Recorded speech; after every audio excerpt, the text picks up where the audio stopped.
மீன ராசிக்கான பரிகாரம் யாராவது சொல்லுங்களேன், கீழே விடுங்க, ஆட்டோ விடுங்க. ஐயா, மீன ராசிக்கு பொதுவாகவே அவங்களுக்கு என்ன ப்ராப்ளம் அப்படின்னா, அவங்க ஜாதகத்தை ஃபஸ்ட்டு நான் தான் பார்த்தேன்.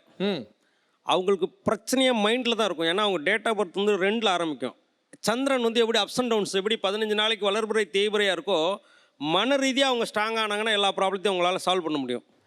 அப்போ என்ன செய்யணும், நிறைய நதிகள் ஓடக்கூடிய இடத்துலையும் நீர்வீழ்ச்சியிலையும் அவங்க அடிக்கடி ஸ்தானம் பண்ணிட்டு வரணும். இப்போ கடல் ஸ்தானம் பண்ணுறோம், அருவி ஸ்தானம் பண்ணுறோம், அந்த மாதிரி ஆற்றுல குளிக்கிறது, இந்த மாதிரி விஷயங்கள் இருக்கு இல்லையா, அந்த மாதிரி சீனில் அவங்க வந்து குளிக்க மாதிரி இருக்க மாதிரி ஒரு சீன் இருந்தால் கூட அவங்களுக்கு கேரக்டர் வைஸாக மிகப்பெரிய அளவில் வெற்றியை கொடுக்கும். என்னப்பா குளிக்கிற சீன் வச்சிட போறாங்க. என்னங்க அது? இவர் கூமாப்பட்டி வந்து எதில் ஃபேமஸ் ஆனாரு? தண்ணியில தான் ஃபேமஸ் ஆனார். ஏன்னா சந்திரன். சார் நல்லா ஒன்று புரிஞ்சுங்க. ஒரு நிமிஷம் சார், நானும் மீனராசி ரேவதி நட்சத்திரம் தான். இப்படிதான் சார் அந்த டைம்ல ஃபுல்லா குளிக்கிற சீனா வச்சிட்டு. ஒரு நிமிஷம் இங்க பாருங்க, ஏஜ் நான் கிராஸ் பண்ணி வந்துட்டேன் ஆக்சுவலா. இவர் கூமாப்பட்டி வந்து எதில் ஃபேமஸ் ஆனாரு? தண்ணியில தான் ஃபேமஸ் ஆனார். ஏன்னா சந்திரன். இல்ல ஒரு விஷயம், நீங்க என்ன சொல்றீங்கன்னா அருவி மாதிரி இடத்துல, நதி மாதிரி இடத்துல குளிக்கணுங்கிறீங்களா? குளிக்கிற மாதிரி வரக்கூடிய விஷயங்கள்லாம் அவங்களுக்கு கனெக்டட் ஆயிடும்னு சொல்றேன் சார். நீங்க சொன்ன மாதிரி கனெக்ட் ஆயிடுச்சு சார். நல்லா இருக்கு சார். பால்கனி ஓஹோன்னு இருக்கும். எனக்கும் சாந்தினிக்கும். கூமாப்பட்டி அருவி இது இருக்கா சார்? அருவி இருக்கு, குளம் இருக்கு, எல்லாமே இருக்கு சார். நான் தண்ணிக்குள்ளே தான் கிடப்பேன். நான் ஒரு திமிங்கல மாதிரி. நீங்க பரிகாரம் சொன்ன மாதிரி தெரியல, கூமாப்பட்டி சொன்ன மாதிரி தான் இருக்கு. இருக்கணுமோ? Correct sir. இல்ல நன்றி சார்.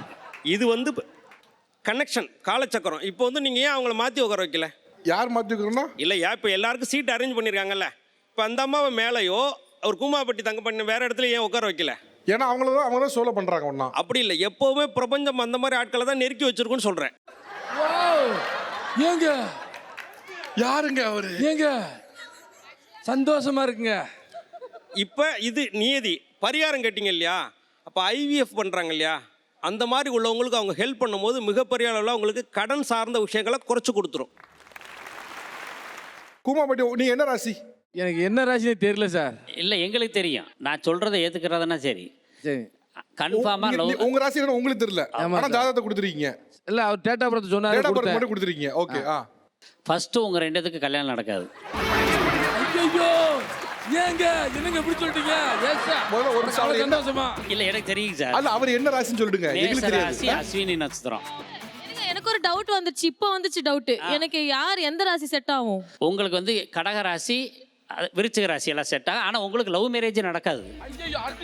நீங்க எப்போ எவ்வளவு வேணா சேலஞ்ச் பண்ணிக்கலாம், உங்களுக்கு லவ் மேரேஜே கிடையாது. அரேஞ்ச் பண்றதுக்கு யாருமே இல்லையேங்க. இல்லை, அரேஞ்ச் மேரேஜ் தான். பெரியவங்க யாராவது ஒருத்தர் உங்களுக்கு கட்டாயம் கல்யாணம் பண்ணி வைப்பாங்க. நீங்க பார்த்த மாப்பிள்ளை நீங்க இது அரேஞ்ச் பண்ண முடியாது. அப்படியா? ஆமா.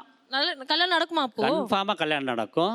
இந்த வருடத்துல உங்களுக்கு மே டு அக்டோபருக்குள்ள கல்யாணம் நடக்கும். Oh my god. அப்புறம் சந்தோஷம். நீங்க சந்தோஷப்படுறீங்க? உன் கூட கிடையாதுடா பைத்தியமே. என்னங்க இப்படி மணி அடிச்சு விட்டீங்க? எந்திரிப்பா, அந்த புள்ள வாழ்க்கையை கெடுக்காத, அங்கிட்டு போ. சரி, நல்ல விஷயம் சொல்லுவாங்க சார். அவர் வந்து ஒரு குளத்துக்கு பக்கத்துல குட்டிச்சுவரான இடத்துல பிறந்தவர். குளத்துக்கு பக்கத்துல ஒரு குட்டிச்சவர் மாதிரி இடத்துல நீங்க பிறந்தீங்கங்கறாப்ல. அதுவும் குறப்பிரசவத்துல தான் பிறந்திருக்கணும், ஒரிஜினல் பிரசவம் கிடையாது. ஆமா சார். ஏங்க இது எப்படிங்க உங்களுக்கு தெரியும்? ஏங்க ஜாதகம் எப்படி சொல்லியிருக்கிறோம்ல.